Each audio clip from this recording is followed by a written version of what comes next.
And welcome into post-game for us here tonight. Highland Community College Scotty ladies will get the victory tonight in hoops action, 84-50 over Grandview University Junior Varsity. And joined now by Coach and a couple of his players. And Coach, I want to start off with you tonight. Grandview gave you a run for your money early on, especially. You separate yourself in the second quarter with the 29-11 second quarter, but tight early, and they were a scrappy bunch. But what do you take away from a game like this tonight? Well, Mike, you're always happy to win. I think that's something that I struggle with sometimes as a coach, where I'm probably a little bit too much of a perfectionist sometimes. And so you always have to be happy to win and pick out the things that we did well. And they did a good job. I thought that their kids played hard, and they did a good job of trying to execute their game plan, and they really worked hard at taking care of the basketball. And, they had a girl that was on Johnson County's team last year that we got to see, and then obviously Abby Ellis was back in Highland. But I thought their kids played hard. We had a lot of things we need to clean up defensively that, maybe I was disappointed in. And then we didn't shoot the ball very well as a group, from the free throw line or the three-point line, which will be unusual for this team because this is a good shooting team. But we're happy with the win. They were 3-0 coming into it and had beaten some teams up in Iowa. So you're always happy to get out of here with a win, and we need to learn from it. Sometimes learning from success is harder than learning from failure, and hopefully this group is smart enough to do that. Gal to your right is Bree Tidwell, and Bree, you had 23 points tonight, kind of filled the stat sheet in several different ways, 5 boards, a couple of defensive blocks as well there, and some good plays. But what's your big takeaway from this contest, and something that maybe you can learn from?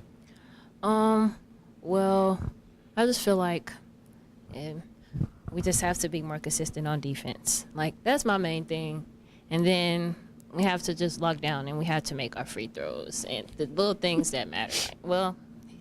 He says there's nothing little, so I can't say little things, but free throws, we have to make free throws. Because, if we're playing against a better team, or I don't want to say better team, but if we're playing against a close, if it's a close game, those free throws, missing those free throws matters, and missing three-point shots. So, yeah.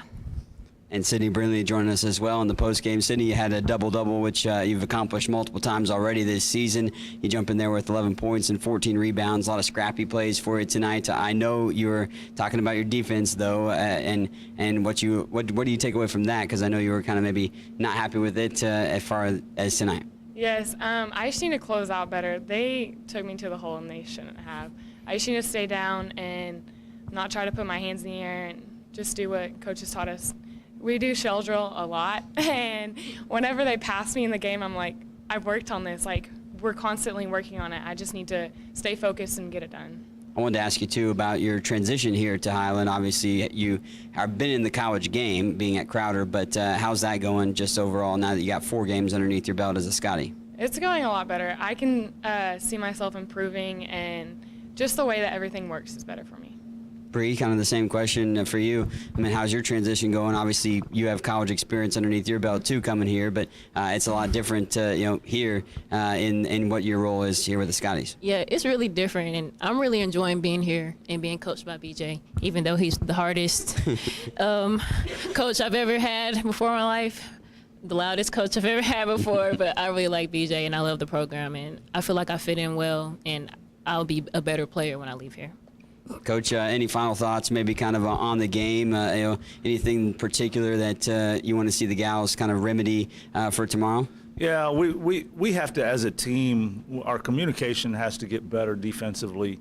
A lot of little breakdowns that I know they know better, and we always talk about don't be the my bad player, and a lot of kids turn around, that was my bad, it was my fault.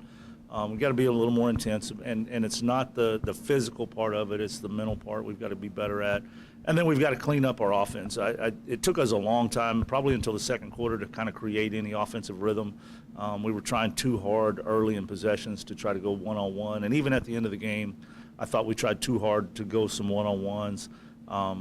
And so we did, sometimes when you don't shoot it well, it's because you don't have a rhythm and you can't anticipate shots coming. And we had a little bit of that tonight. We've got to get better. The good thing is we get a chance tomorrow to get right back on the floor, and hopefully we can remedy some of those things. It's good for them. We don't go practice. They'll be happy to go play. Always game action a lot better than practice, for sure. Well, for them. Definitely. Well, hey, congratulations on the win tonight. Again, 84-50 over Grandview University Junior Varsity, and thanks for taking the time after the ball game. Thanks, Mike. Thank you.